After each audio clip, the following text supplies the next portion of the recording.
Hello दोस्तों, नमस्कार। स्वागत है आपका हमारे YouTube चैनल जीएस ज्ञान 247 में। और आज की इस वीडियो में डिस्कस करने वाले हैं हम टॉप 30 मोस्ट इंपॉर्टेंट क्वेश्चन जो कि आप लोगों की ट्रिपल परीक्षा में काफ़ी हेल्पफुल साबित होंगे। तो जितने भी लोग क्लास से जुड़ चुके हैं, कृपया करके आप लोग क्लास को शेयर कर दीजिएगा तथा लाइक कर दीजिएगा ताकि और भी लोग क्लास से जुड़ सकें। चलते हैं आज के पहले क्वेश्चन की ओर। आज का हमारा पहला क्वेश्चन है, पूछा जा रहा है कि पहली IoT डिवाइस का नाम क्या है। आप लोगों को बताना है कि फर्स्ट IoT डिवाइस कौन सी थी। पहला ऑप्शन है स्मार्ट वॉच, सेकेंड ऑप्शन है टीवी, थर्ड ऑप्शन है ATM तथा लास्ट ऑप्शन है कंप्यूटर।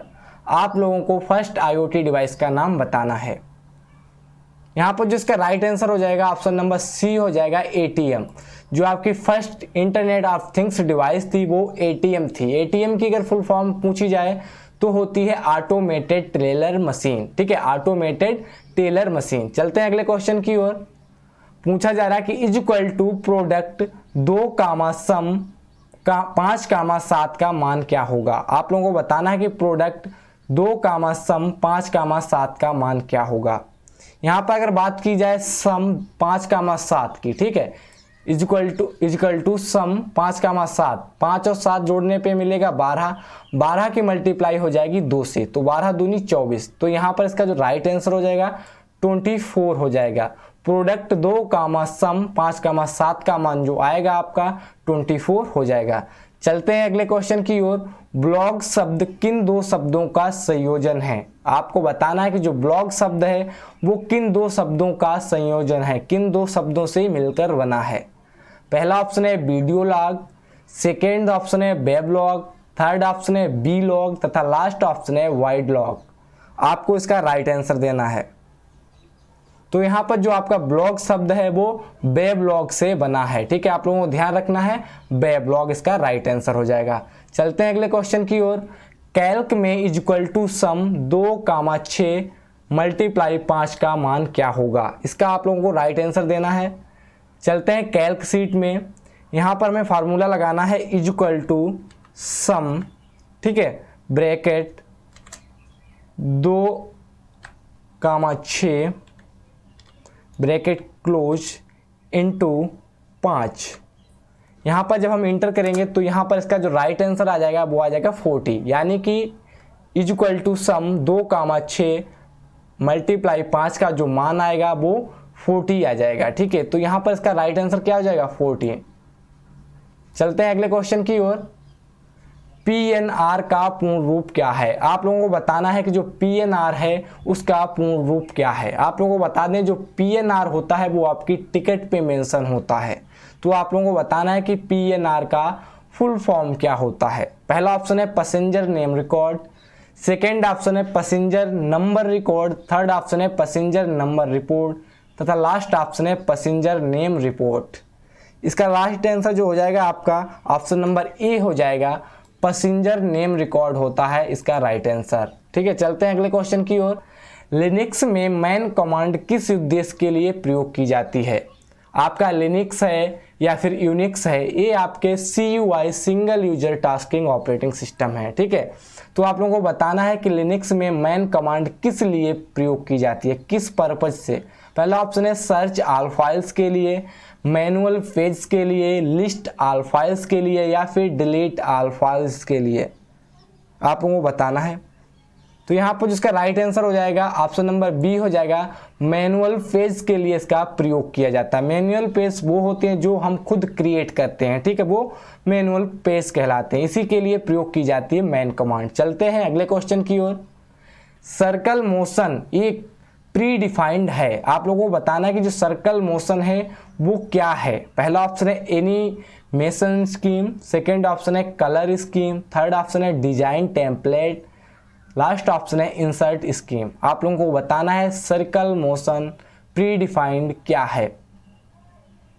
यहाँ पर जो इसका राइट आंसर हो जाएगा ऑप्शन नंबर ए हो जाएगा, एनिमेशन स्कीम। सर्कल मोशन आपका एक एनिमेशन स्कीम है जो एक प्री डिफाइंड होती है। चलते हैं अगले क्वेश्चन की ओर। AEPS लेन देन के दौरान आवश्यक इनपुट है। आप लोगों को काफ़ी सोच समझ के इसका आंसर देना है। AEPS लेन देन के दौरान कौन कौन सी चीज़ें हमें इनपुट करनी पड़ती हैं। पहला ऑप्शन है IIN plus Aadhaar card plus biometric data. Second option है PIN plus Aadhaar card plus account number. Third option है Aadhaar card plus account number plus bank IFSC code. तथा लास्ट ऑप्शन है IIN plus Aadhaar number plus biometric data. आप लोगों को इसका right answer देना है। यहां पर जो इसका राइट आंसर हो जाएगा ऑप्शन नंबर डी हो जाएगा। AEPS लेन देन में आपका जरूरत पड़ता है IIN plus Aadhaar number plus biometric data. अगर बात की जाए AEPS की फुल फॉर्म तो होती है आधार इनेबल्ड पेमेंट सिस्टम। वहीं पर अगर बात की जाए IIN क्या है, इसमें जो आपका IIN है वो ईश्वर आइडेंटिफिकेशन नंबर है, ठीक है, ईश्वर आइडेंटिफिकेशन नंबर है। वहीं पर अगर पिन की बात की जाती है तो पर्सनल आइडेंटिफिकेशन नंबर इसका राइट आंसर हो जाएगा। चलते हैं अगले क्वेश्चन की ओर। फेसबुक किस मार्केट प्लेस के अंतर्गत आता है? आप लोगों को बताना है कि फेसबुक जो है वो किस मार्केट प्लेस के अंतर्गत आता है। पहला ऑप्शन है digital market place. Second option है messenger market place. Third option है गूगल मार्केट प्लेस तथा लास्ट ऑप्शन है नन ऑफ दिस। काफ़ी सोच समझ के इसका आंसर करना है। आप लोगों को बताना है कि फेसबुक जो है वो किस मार्केट प्लेस के अंतर्गत आता है।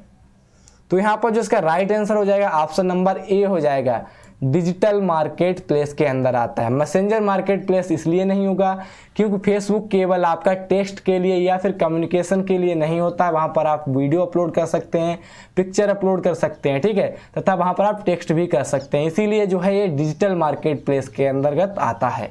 चलते हैं अगले क्वेश्चन की ओर। फेसबुक पोस्ट में कितने प्रकार के रिएक्शन होते हैं? जो आपके फेसबुक पोस्ट करते हैं वहाँ पर लाइक जब करते हैं तो वहाँ पर रिएक्शंस होते हैं, तो कितने प्रकार के रिएक्शन पाए जाते हैं? पहला ऑप्शन है 5, दूसरा ऑप्शन है 7, तीसरा ऑप्शन है 6 तथा लास्ट ऑप्शन है 9। तो जो फेसबुक में आपके रिएक्शन पाए जाते हैं वो टोटल 7 प्रकार के पाए जाते हैं। चलते हैं अगले क्वेश्चन की ओर। लूप बैक IP एड्रेस कितना होता है? जो आपका लूप बैक IP एड्रेस होता है वो कितना होता है? पहला ऑप्शन है 107, दूसरा ऑप्शन है 127, तीसरा ऑप्शन है 131 तथा लास्ट ऑप्शन है 199। आप लोगों को बताना है लूप बैक IP एड्रेस किसके लिए प्रयोग किया जाता है। जो आपका लूप बैक IP एड्रेस है वो एक बग के लिए प्रयोग किया जाता है। किस कंप्यूटर में कहाँ पर एरर है इसी के लिए रिजर्व होता है, ठीक है, उसी को बोला जाता है लूप बैक IP एड्रेस। इसका जो लूप बैक IP एड्रेस होता है वो 127 होता है। आप लोगों को ध्यान रखना है, काफ़ी इंपॉर्टेंट है ये। चलते हैं अगले क्वेश्चन की ओर। कैल्क में इक्वल टू लेन GS ज्ञान 247 का मान क्या होगा? आप लोगों को बताना है कि इक्वल टू लेन GS ज्ञान 247 का मान क्या होगा।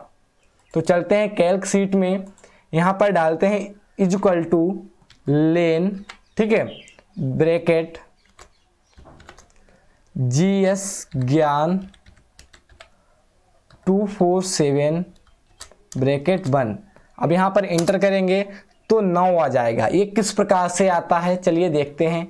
इसका जो राइट आंसर हो जाएगा वो 9 हो जाएगा। यहाँ पर कुछ नहीं है, ये फार्मूला आपको लेंथ बताता है।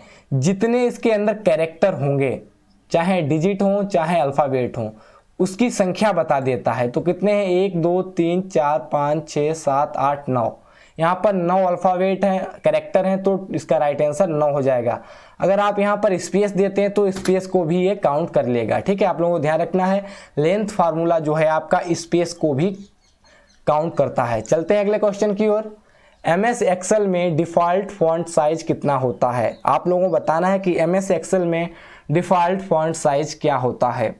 पहला ऑप्शन है 10, दूसरा ऑप्शन है 11, थर्ड ऑप्शन है 12 तथा लास्ट ऑप्शन है 7। डिफ़ॉल्ट फॉन्ट साइज आप लोगों को बताना है।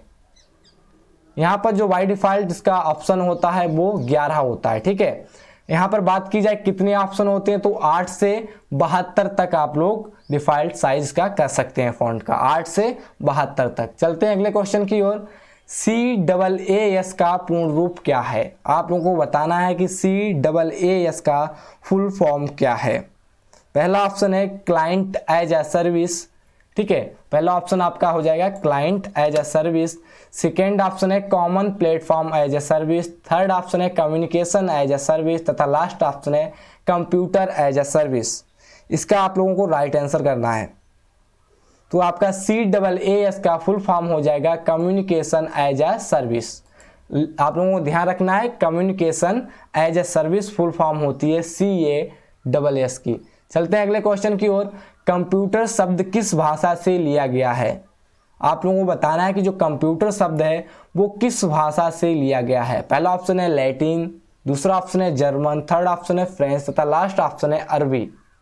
तो आपका कंप्यूटर शब्द जो है वो लैटिन भाषा से लिया गया है। चलते हैं अगले क्वेश्चन की ओर। कंप्यूटर माउस का आविष्कार किसने किया था? आप लोगों को बताना है कि जो कंप्यूटर माउस होता है उसका आविष्कार किसने किया था।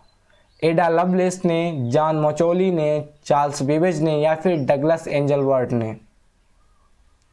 यहाँ पर बात की जाए कंप्यूटर माउस की तो उसका आविष्कार डगलस एंजलवर्थ ने किया था। ठीक है, कंप्यूटर में कभी कभी पूछा जाता है सेकेंडरी बटन किसको बोला जाता है, तो आपका जो राइट बटन होता है उसी को सेकेंडरी बटन बोला जाता है। चलते हैं अगले क्वेश्चन की ओर। लिब्रे ऑफिस कैल्क में प्रिंट प्रीव्यू की शॉर्टकट की क्या होती है? आप लोगों को बताना है कि लिब्रे ऑफिस कैल्क में अगर प्रिंट प्रीव्यू देखना है तो कौन सी शॉर्टकट की का प्रयोग करेंगे। पहला ऑप्शन है Ctrl+Shift+P, दूसरा ऑप्शन है Ctrl+P, थर्ड ऑप्शन है Ctrl+Shift+O तथा लास्ट ऑप्शन है Ctrl+Alt+O। प्रिंट प्रीव्यू की आपको शॉर्टकट की बतानी है। यहाँ पर जिसका राइट आंसर हो जाएगा ऑप्शन नंबर सी हो जाएगा, Ctrl+Shift+O होती है। चलते हैं अगले क्वेश्चन की ओर। सॉफ्टवेयर के दो प्रमुख वर्ग हैं। आप लोगों को बताना है कि सॉफ्टवेयर के कौन कौन से दो प्रमुख वर्ग हैं। पहला ऑप्शन है ऑपरेटिंग सिस्टम एंड यूटिलिटी, दूसरा ऑप्शन है system software and application software, तीसरा ऑप्शन है पर्सनल प्रोडक्टिविटी एंड सिस्टम तथा लास्ट ऑप्शन है operating system and hardware. Software के दो प्रमुख वर्ग बताने हैं आप लोगों को। तो यहाँ पर जो इसका राइट आंसर हो जाएगा ऑप्शन नंबर बी हो जाएगा, system software and application software software के दो प्रमुख कैटेगरी हैं। चलते हैं अगले क्वेश्चन की ओर। कंप्यूटर में एसी को डीसी में कौन परिवर्तित करता है? आप लोगों को बताना है कि कंप्यूटर में एसी से डीसी में कौन कन्वर्ट करता है। पहला ऑप्शन है एम्पलीफायर, दूसरा ऑप्शन है एडाप्टर, तीसरा ऑप्शन है एसएमपीएस तथा लास्ट ऑप्शन है रैम। यहाँ पर इसको राइट आंसर करना है आप लोगों को। यहाँ पर जिसका राइट आंसर हो जाएगा ऑप्शन नंबर सी हो जाएगा, एसएमपीएस आपका कंप्यूटर में एसी से डीसी में कन्वर्ट करता है। चलते हैं अगले क्वेश्चन की ओर। यूजर नेम एवं डोमेन नेम को @ से अलग किया जाता है। ट्रू फॉल्स की फॉर्म में क्वेश्चन है। आप लोगों को बताना है कि क्या यूजर नेम एवं डोमेन नेम को, ठीक है, @ से अलग किया जाता है, ट्रू है या फॉल्स? तो यहाँ पर ये बिल्कुल ट्रू हो जाएगा, इसको @ से अलग किया जाता है। ठीक है, चलते हैं अगले क्वेश्चन की ओर। ट्विटर के फाउंडर कौन है? आप लोगों को बताना है कि ट्विटर के फाउंडर कौन है। पहला ऑप्शन है जैक डॉर्सी, दूसरा ऑप्शन है केविन सिस्ट्रॉन, तीसरा ऑप्शन है जॉन कॉम तथा लास्ट ऑप्शन है नन ऑफ दीज। ट्विटर के फाउंडर का नाम आप लोगों को बताना है। फाउंडर नेम्स काफ़ी ज़्यादा पूछे जाते हैं SSC एग्जाम में। तो यहाँ पर जो इसका राइट आंसर हो जाएगा ऑप्शन नंबर ए हो जाएगा, जैक डॉर्सी ने ट्विटर का आविष्कार किया था। बात की जाए ट्विटर पे कितने कैरेक्टर का आप टेक्स्ट लिख सकते हैं, तो मैक्सिमम 280 कैरेक्टर का आप टेक्स्ट लिख सकते हैं। ठीक है, ध्यान रखना ये चीज़ें सारी। चलते हैं अगले क्वेश्चन की ओर। पूरी स्प्रेडशीट को सिलेक्ट करने के लिए किस शॉर्टकट की का प्रयोग करते हैं? आप लोगों को बताना है कि पूरी स्प्रेडशीट को सेलेक्ट करने के लिए किस शॉर्टकट की का प्रयोग किया जाता है। पहला ऑप्शन है Ctrl+S, दूसरा ऑप्शन है Ctrl+Shift+स्पेस बार, तीसरा ऑप्शन है Ctrl+Shift+S तथा लास्ट ऑप्शन है Shift+स्पेस बार। तो यहाँ पर जो इसका राइट आंसर हो जाएगा ऑप्शन नंबर बी हो जाएगा, Ctrl+Shift+स्पेस बार की मदद से हम पूरी स्प्रेडशीट को सेलेक्ट कर सकते हैं। यहाँ पर ये स्प्रेडशीट है तो यहाँ पर दबाएंगे Ctrl+Shift+स्पेस बार, देखिएगा आपकी पूरी स्प्रेडशीट सेलेक्ट हो गई है। ठीक है, तो Ctrl+Shift+स्पेस बार की मदद से हम पूरी स्प्रेडशीट को सेलेक्ट कर सकते हैं। चलते हैं अगले क्वेश्चन की ओर। एम पिन का पूर्ण रूप क्या है? आप लोगों को बताना है कि जो एम पिन होता है उसकी फुल फॉर्म क्या होती है। पहला ऑप्शन है मोबाइल बैंकिंग आईडी नंबर, दूसरा ऑप्शन है mobile banking identification number, third option है मोबाइल बैंकिंग इंडिकेटेड नंबर तथा लास्ट ऑप्शन है नन ऑफ दीज। तो आपका ईएम पिन की जो फुल फॉर्म होती है वो होती है मोबाइल बैंकिंग आइडेंटिफिकेशन नंबर। ठीक है, मोबाइल बैंकिंग आइडेंटिफिकेशन नंबर होती है ईएम पिन की फुल फॉर्म। चलते हैं अगले क्वेश्चन की ओर। आईओटी शब्द का आविष्कार किसने किया? जो आपका आईओटी शब्द है इंटरनेट ऑफ थिंग्स, उसका आविष्कार किसने किया? पहला ऑप्शन है स्टीव जॉब्स, दूसरा ऑप्शन है केविन अस्थोन, तीसरा ऑप्शन है बिल गेट्स तथा लास्ट ऑप्शन है नन ऑफ दीज। आईओटी शब्द का आपको बताना है किसने इसका आविष्कार किया। तो यहाँ पर जिसका राइट आंसर हो जाएगा ऑप्शन नंबर बी हो जाएगा, केविन अस्थोन। तथा फर्स्ट आईओटी डिवाइस जो थी वो आपकी एटीएम थी। चलते हैं अगले क्वेश्चन की ओर। फैक्स मशीन क्या है? आप लोगों को पता होना चाहिए जो एक फैक्स मशीन है वो किस प्रकार की डिवाइस है। इनपुट डिवाइस है, आउटपुट डिवाइस है, इनपुट आउटपुट दोनों डिवाइस हैं, या फिर उपयुक्त सभी।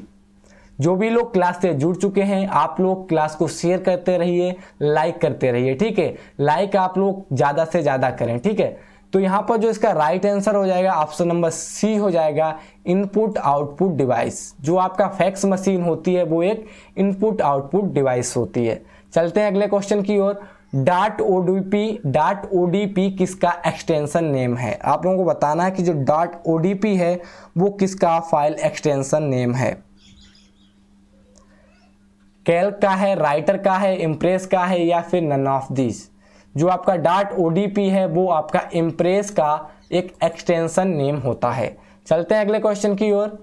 क्रेडिट कार्ड का आविष्कार किसने किया? आप लोगों को बताना है कि क्रेडिट कार्ड का आविष्कार किसने किया। पहला ऑप्शन है जॉन बिगिंस, दूसरा ऑप्शन है टिम बर्नर्स-ली, थर्ड ऑप्शन है जैक किल्बी तथा लास्ट ऑप्शन है नन ऑफ दिस। यहाँ पर जो क्रेडिट कार्ड का आविष्कार किया है उनका नाम है जॉन बिगिंस।